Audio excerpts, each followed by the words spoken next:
He's off the crutches and off the scooter. We're going to see if he can do something tomorrow. It's going to be a day-by-day deal, but I promise you this, a little bit better than what I thought about last week. So he has a chance to play. I don't know if he's going to play. It'll be day-by-day.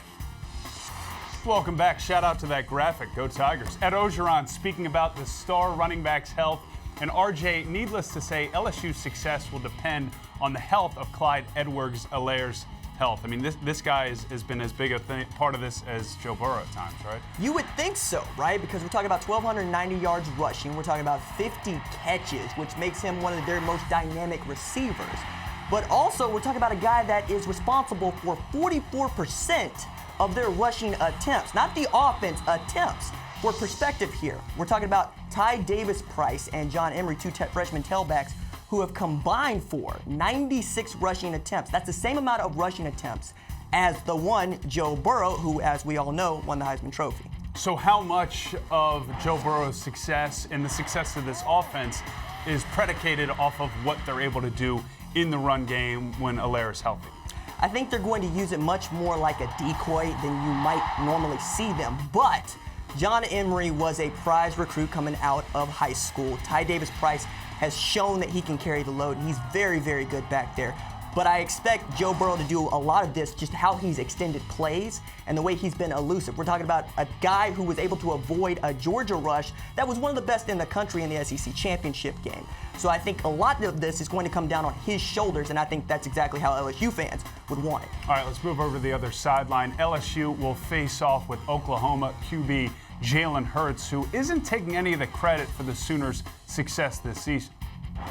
You know, it's been very easy for people to make this about me or try to make it about me, but none of this is done by one person, a lone soldier.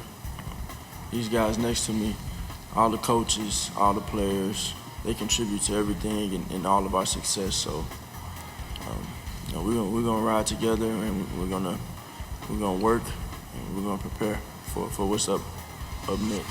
Needless to say, RJ, Hurts will be a weapon on the ground for the Sooners in the Peach Bowl, and hopefully a bit more excited at some point over the course of the next few days. Don't bet on it. Yeah, don't bet on it. No, Jalen Hurts has very much come out of the Nick Saban school of, I'm not going to say much, and what I do say is going to be about my team and about what we are trying to do. He's stuck to that, by the way, even as he has rushed for 1,200 yards, even as he's passed for over 3,600 yards. He wants to be about the team. He doesn't want to be on a podium. He wants to go play ball.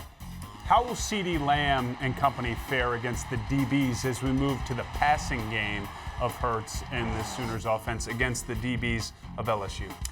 I expect to see him move around quite a bit. I want to see him line up in the slot. I want to see him line up on the outside against Christian Fulton as well as Derek Stingley Jr., where I think the absolute matchup is. But if you can get him up one-on-one against Jacoby Stevens, you got to love that. But he's going to have a big game, because I'll add this to the discussion. Over 1,200 yards receiving for CeeDee Lamb. Think about that. That's a third of the passing yardage thrown by Jalen Hurts this season. If he doesn't have a big game, Oklahoma doesn't have a chance. Huge test for Lamb. To the other semifinal, where Clemson will square off with an Ohio State team hoping their quarterback, Justin Fields, is healthy enough to play at a high level, something the Buckeyes signal caller addressed ahead of Saturday's game. Definitely thought I would be closer to 100%. If I gave a percentage, I'd probably be like 80, 85 right now. So, yeah, but I definitely, I'm just going to hope and pray that I feel better about game day, really. I haven't really missed any reps in terms of just getting in there and playing, but I just can't really move like I want to, really.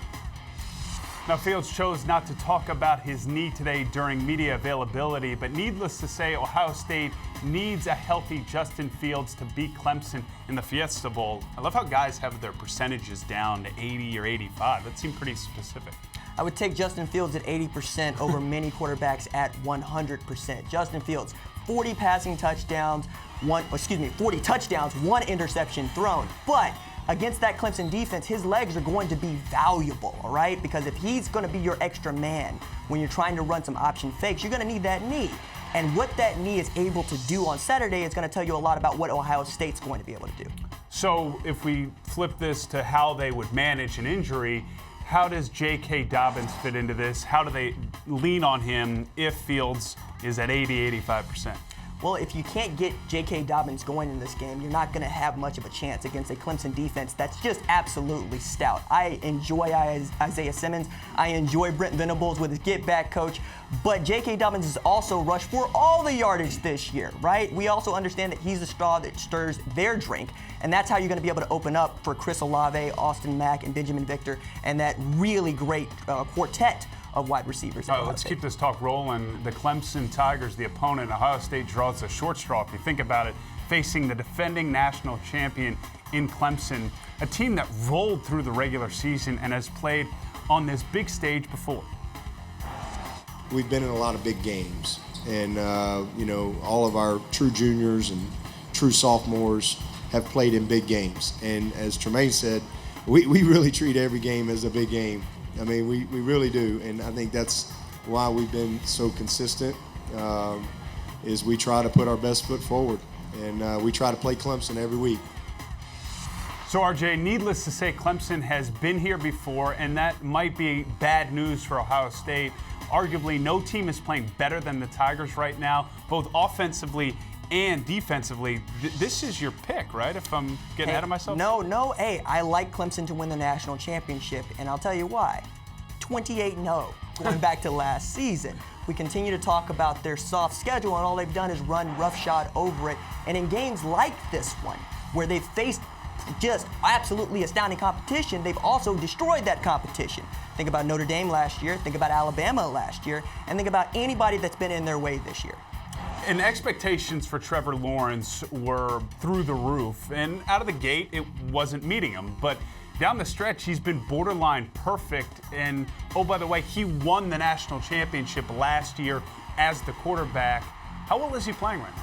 I think he's playing like the best quarterback in the country this year. And I think actually Clemson has an argument about whether or not he should have been invited to the Heisman Trophy ceremony, because he has been so good for them this year. He threw some early picks that kind of removed his name from the conversation, and it's not been easy to follow up just what he did last year. But in what they've been able to do this year, specifically in November, you got to think that Trevor Lawrence feels good about himself. I like sunshine in this game.